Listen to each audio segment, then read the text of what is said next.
Hello, good evening. मैं हूँ रीमा कोमल और मैं आज आपके लिए लाई हूँ क्लास 8 का पाठ्य मित्रता, जिसे लिखा है रामचंद्र शुक्ल ने। इस पाठ में आपका बताया गया है कि मित्रता क्या होता है। ठीक है, चलिए हम लोग स्टार्ट करते हैं। ये जो कहानी है रामचंद्र शुक्ल ने लिखा है और ये मित्रता के बारे में है कि मित्रता क्या होते हैं। जब कोई युवक, मतलब यहाँ पे दिया हुआ है कि जब कोई युवा पुरुष घर से बाहर निकलकर बाहरी संसार में अपनी स्थिति जमाता है, तब पहली कठिनता उसे मित्र चुनने में पड़ती है। आपने भी फील किया होगा, जब पहली बार आप स्कूल आए होंगे तो आपको ऐसा लग रहा होगा कि किसे मित्र चुने किसे नहीं, कौन सही रहेगा कौन गलत, ऐसा फील होता है। ये एक उम्र होता है जो सबके साथ बीतता है, ठीक है। उसी तरह से इसमें बताया गया है, यदि उसकी स्थिति बिल्कुल एकांत और निराली नहीं रहती तो उसकी जान पहचान के लोग नहीं रहती तो उसकी जान पहचान के लोग धराधर बढ़ते जाते हैं और थोड़े ही दिन में कुछ लोगों से उसका हेल मेल हो जाता है। हेल मेल समझ रहे हैं, मतलब मिलजोल हो जाता है ना। अगर चाल ढाल जान पहचान बढ़ता है तो सबका मेल जोल हो जाता है, वही बताया गया है। यही हेल मेल बढ़ते बढ़ते मित्रता के रूप में परिणत हो जाता है, ठीक है।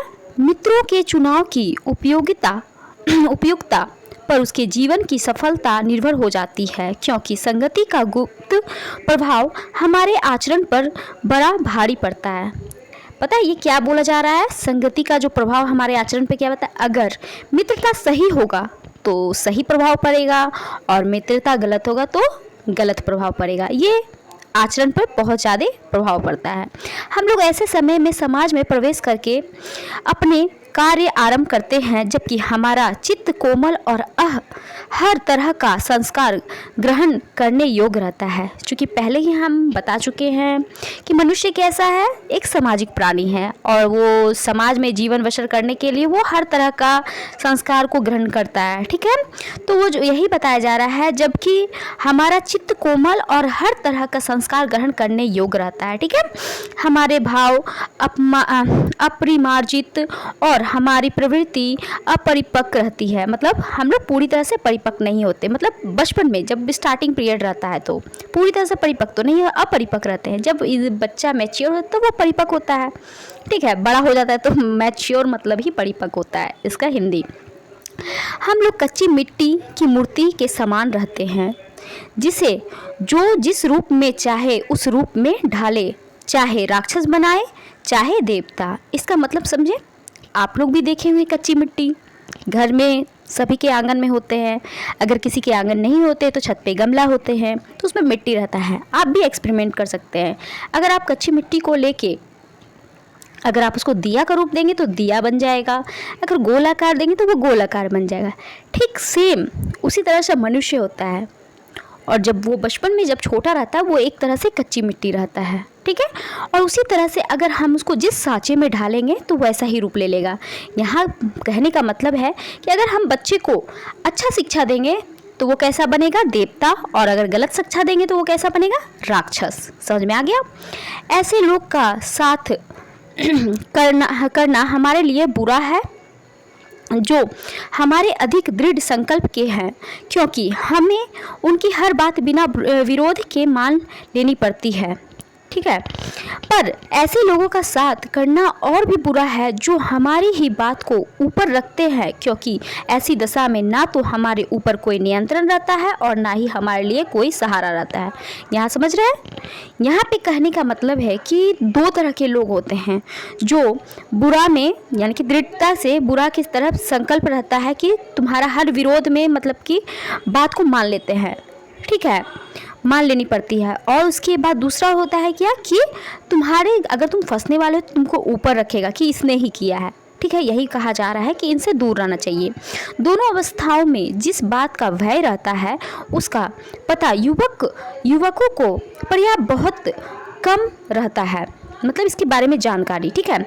यदि विवेक से काम लिया जाए तो यह भय नहीं रहता, पर युवा पुरुष प्रायः विवेक से कम काम लेते हैं।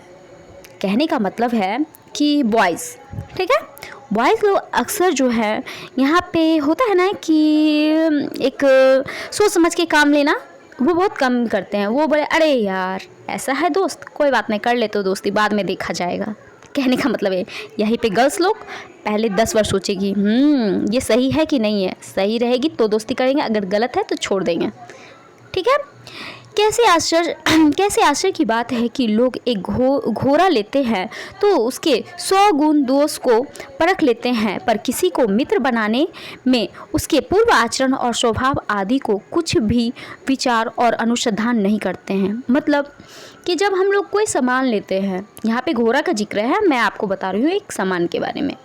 तो जैसे तोल मोल होता है ना, तोल मोल करते हैं, उसके बारे में जानकारी, ये टूटेगा तो नहीं, ये फूटेगा तो नहीं, ठीक है, उसका गुण क्या है, इसका दोष क्या है, सब कुछ जान के लेते हैं, वही कहना है। लेकिन जब एक युवा पुरुष जब दोस्त बनाता है तो वो उसमें कुछ भी नहीं देखता, बस वो बिना सोचे जाने समझे वो दोस्ती कर लेता है और उसके आगे उसका परिणाम उसको भोगना पड़ता है, यही बोला जा रहा है। वे उसमें सब बातें अच्छी मानकर अपना पूरा विश्वास जमा देते हैं। हंसमुख चेहरा, बातचीत का ढंग, थोड़ी चतुराई या साहस, ये ही 2-4 बात किसी के में देखकर लोग चटपट उसे अपना बना लेते हैं। हम लोग यह नहीं सोचते हैं कि मैत्री का उद्देश्य क्या है, क्या जीवन के व्यवहार में उसका कुछ मूल्य भी है। मतलब जब हम लोग दोस्त बनाते हैं तो अगर हम लोग का हंसते हुए बात कर लिया गया या कुछ चटपटा बात कर दिया गया या थोड़ा सा सहारा दे दिया गया तो हम लोग दोस्त बना लेते हैं, ठीक है। हम लोग ये नहीं देखते कि उसमें क्या है चतुराई उसका, ठीक है, क्या है उसका साहस, कुछ हम लोग नहीं सोचते हैं, ठीक है, उसको हम लोग दोस्त बना लेते हैं, मतलब युवा मित्र।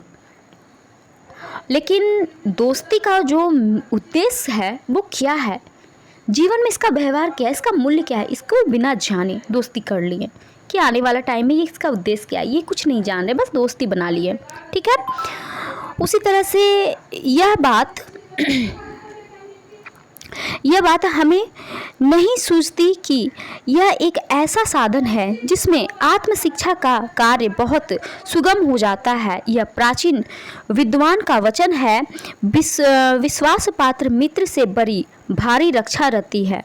जिसे ऐसा मित्र मिल जाए उसे समझना चाहिए कि खजाना मिल गया है। विश्वास पात्र मित्र जीवन की एक औषधि है। यहाँ पे देखिए बोला जा रहा है, अगर कोई विश्वास पात्र मित्र मिल गया है आपको, ठीक है, तो उससे क्या होगा कि वो आप उसके ऊपर कुछ भी बता सकते हैं आंख बंद करके कि हाँ मेरे साथ ऐसा है, तुम ये बात अपने तक ही सीमित रखना, ये किसी और को नहीं कहना। और उसके पास अगर कुछ भी आपको प्रॉब्लम है आप उससे शेयर करते हैं तो होता है ना कि मन शांत हो जाता है, आप रो लेते हैं, तो वो उसके तक ही सीमित रहता है, वो किसी और को नहीं बोलता है। तो आपको इस चीज़ का है ना खुशी मिलता है कि ये मेरा दोस्त है, मेरे साथ ही। अगर आपको कोई ऐसा दोस्त मिल गया है जिसे आप दिल का सारा बात बोल चुके हैं और आपका सेकंड दोस्त है, उसके पास ये आपको बोल दिया आज पता है ये जो आया था मेरे दोस्त ऐसा कि वो उसके साथ हुआ, ऐसा हुआ, उसने आज रोया, वो दूसरा जाना, दूसरा फिर तीसरे को बोला, फिर चौथे, इस तरह से बात को पूरी फैल जाती है। फिर क्या होता है, एक मजाक का पात्र बन जाते हैं। लेकिन अगर वही एक सच्चा दोस्त है जो आपको आपके बुरे समय में अच्छे समय में आपके साथ हैं, तो वह एक औषधि का काम करता है, ठीक है। अगर आपके साथ कुछ गलत हो रहा है तो वो आपको समझा रहा है कि नहीं कोई बात नहीं, गलत ही हुआ है ना, ये ठीक हो जाएगा, ठीक है। और अगर वही बुरा कोई दोस्त है तो वो क्या करेगा, आपकी बातों को फैला देगा। समझ में आ गया।